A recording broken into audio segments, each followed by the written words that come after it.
excited to share another story with you today.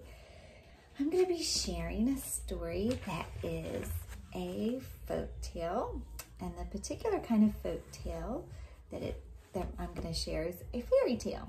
And remember that folk tales are stories that are told over and over again, and this kind of folk tale is a fairy tale, and it's a fairy tale based on the story Little Red Riding Hood. So you've heard that story before, where Little Red Riding Hood's supposed to go to her grandmother's house, and she's taking some treats there because her grandmother's not feeling well. And along the way, she meets a wolf. And depending on the version, she gets to the grandmother's house, and the grandmother's not who she runs into. She sees a disguised wolf there, and at first she thinks it's her grandmother, and then she realizes it's definitely not. And depending on the version, the wolf either eats the granddaughter, and the huntsman comes and saves her, or she hides from the wolf and the huntsman comes and saves her. So there's different versions, but the version that we're reading today is from China, and it's called Lan Po Po. So it's a really cool version of this story. I'm excited to read it to you. And something that we're going to do while we're reading is we're going to be making predictions. And a prediction is a guess that you make, an educated one, based on the text, the pictures, and your own experiences. And good readers make predictions when they're reading because it helps them think about their reading. And when you're thinking, that helps you understand what you're reading even better. So as we're reading today, we're going to be making predictions. And just to start off with, we've heard this story before, so we know what this story's about, and we could probably start to make some predictions already. You can start to think, oh, this wolf's going to try to trick the granddaughter. He's going to get to the grandmother's house before the granddaughter and try to trick her there and try to eat her, or that might be something we predict. But anyway, we'll predict that this wolf is going to try to trick the characters, right? As we're reading today, I want you to be on the lookout for two special words. The first one is the word clever. Clever means you're quick to understand something and you're smart. So you all are very clever students. Okay, the next word is the word cunning. Cunning means that you have skills, but you kind of use them in an evil way. So who's probably cunning in this story? The wolf, right? This fox is cunning, and there's an evil emoji to help you remember that word. So today when I'm reading, we're going to be making predictions to help us understand the story even more deeply as we go. And let's see how it goes. Lan Po Po, a Red Riding Hood story illustrated and retold by Ed Young. I'm going to get these pictures up really close because it's a little tricky to see because they're sort of very detailed and interesting. Oh, skipped a page, sorry. Once long ago, there was a woman who lived in the country with her three children, Sheng, Teo, and Paucha. On the day of her grandmother's birthday, the good mother set off to see her, leaving the three children at home. Before she left, she said, "Be good while I'm away, my heart-loving children. I will not return tonight. Remember to close the door tight at sunset and latch it well." But an old wolf lived nearby and saw the good mother leave. At dusk, disguised as an old woman, he came up to the house of the children and knocked on the door twice. Bang, bang. Sheng, who was the eldest, said through the latched door, "Who is it?" "My little Jules," said the wolf. "This is your grandmother, your Po-Po." "Po-Po," Sheng said, "our mother has gone to visit you." Sheng listened through the door. "Po-Po," she said, "why is your voice so low?" "Your grandmother's caught a cold, good children, and it's dark and windy out here. Quickly open the door and let your Po-Po come in," the cunning wolf said. There's that word. Oh, do you think he's going to get in? What's your prediction? I predict that the wolf is going to get in because that's, the wolf can trick people, and that's part of the story is he tricks people.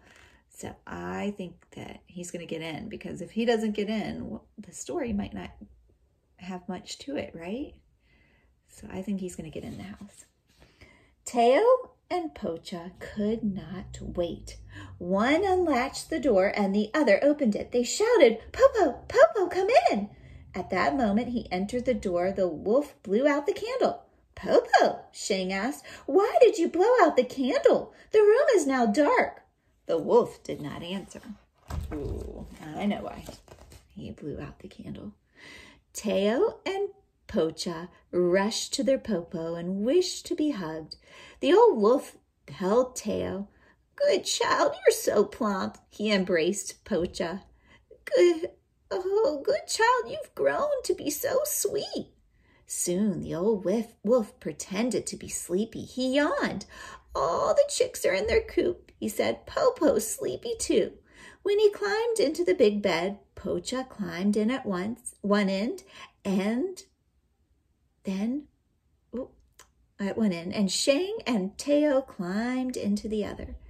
But when Shang stretched, she touched the wolf's tail. "Popo, Popo, your foot has a big bush on it." Uh-oh.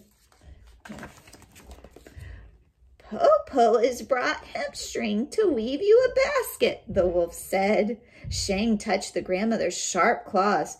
"Popo, Popo, your hands have thorns on it." "Popo has brought an owl to make shoes for you," the wolf said. At once Shang lit the light and the wolf blew out the candle again. But Shang had seen the wolf's hairy face. Ooh, what do you think they're going to do next? What do you predict? Shang just figured out that it's a wolf. Are they going to try to get away? I think they're going to try to get away somehow, right? "Popo, Popo," she said, for she was not only the eldest child, but she was most clever. "You must be hungry. Have you tasted the ginkgo nuts?" "What is ginkgo?" the wolf asked. "Ginkgo is soft and tender like the skin of a baby. One taste and you will live forever," Shang said. "And the nuts grow on the top of the tree just outside the door." The wolf gave a sigh. "Oh dear, Popo is old and her bones have become brittle. No longer can she climb trees." "Good, Popo, we can pick some for you." The wolf was delighted.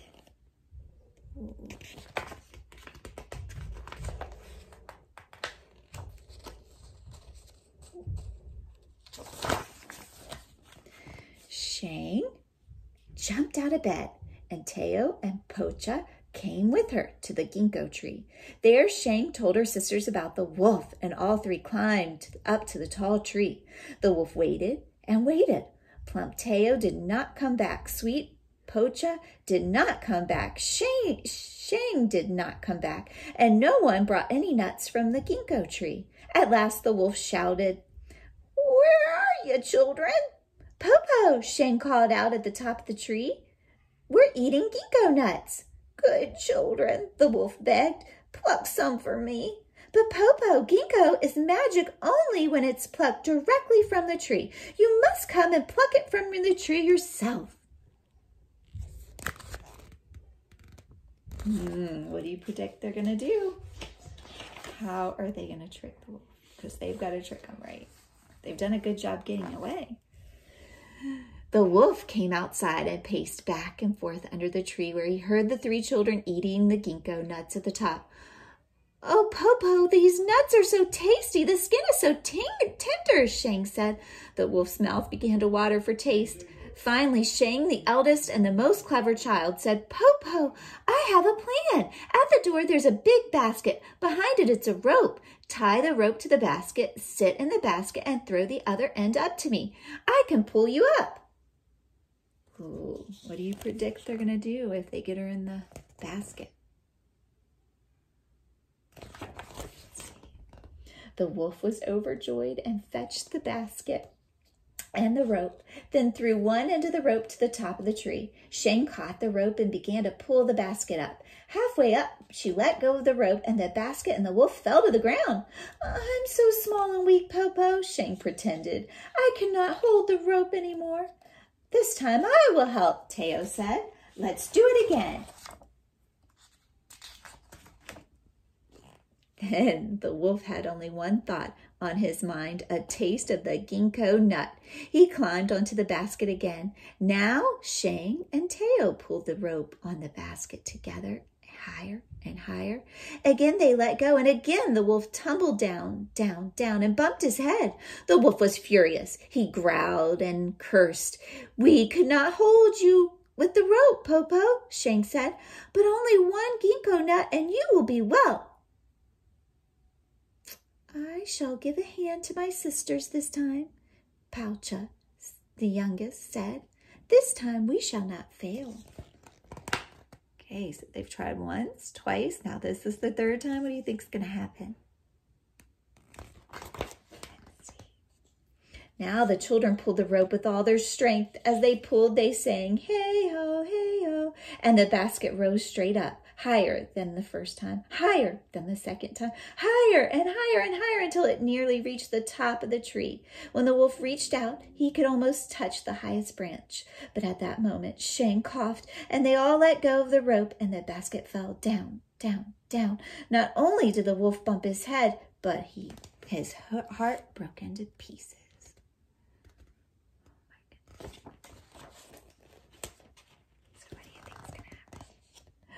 "Popo," Shing shouted, but there was no answer.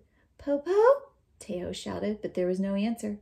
"Popo," Poucha shouted. There was still no answer. The children climbed to the branches just above the wolf, and they saw he was truly not moving. Then they climbed down, went into the house, closed the door, locked the door and the latch, and fell peacefully asleep. On the next day, their mother returned with baskets of food from their real Popo, and the sisters told her story of the Popo who had come.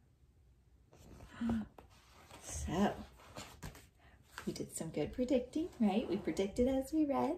Now let's make a after reading prediction. What do you think would happen if that wolf came, or if anybody they didn't know came to the door? They weren't sure who they were. What do you predict? Yeah, I predict that they would not open the door. Maybe that's the lesson. Like fairy tales sometimes have a lesson for children. Don't open the door to strangers. Listen to your mother, right? Listen to your mother. Don't open the door for strangers. So remember that when you're reading, making predictions will help you understand the story even more clearly. So think about things while you're reading. Think what might happen next. Think what would happen even before you start reading so that your mind is ready for the book. Good readers make predictions. Thanks for reading with me.